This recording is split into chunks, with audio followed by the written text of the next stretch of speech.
এটি হলো চরফ্যাশনের যে সাপ্তাহিক যে হাট বসে ওই হাটের চিত্র।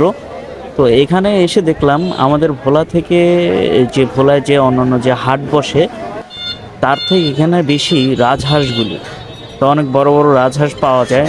অনেক এখানকার যে রাজহাঁসগুলি আছে, আমরা ভোলার আঞ্চলিক ভাষায় বলি যে গৃহস্থরা যে রাজহাঁস নিয়ে আসে সেখান থেকে দালালরা কিনে, আবার এটা দুই হাত বদল হয়ে এই হাঁসের দামটা বেড়ে যায়। দুইটা ওজন হবো কয় কেজি?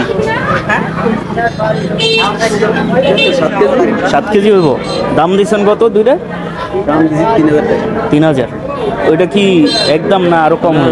মূলে নিতে মূলে 7 কেজি ওজনের এই দুইটা হাঁস দাম চাইলো হলো 3,000 টাকা। হয়তোবা এখান থেকে দাম কমায় নেওয়া যাবে, 2500 টাকায় এই দুইটা হাঁস নেওয়া যাবে, রাজহাঁস। তো আমার কাছে অনেক ভালো লাগলো যে এত বড় বড় রাজহাঁস এই চরফ্যাশন বাজারে পাওয়া যায়। এখানে রয়েছে চীনা হাঁসের বাচ্চা, এগুলি জোড়া বিক্রি করে হলো 200 টাকা করে।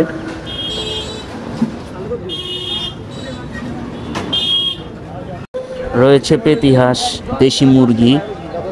আর এখানকার একটা বিষয় দেখলাম, যেটা হলো অন্যান্য বাজারে হাঁস মুরগি কবুতর একসাথেই থাকে, কিন্তু এই চরফ্যাশন বাজারে হাঁস মুরগি আলাদা আর কবুতরের বাজারটা সম্পূর্ণই আলাদা।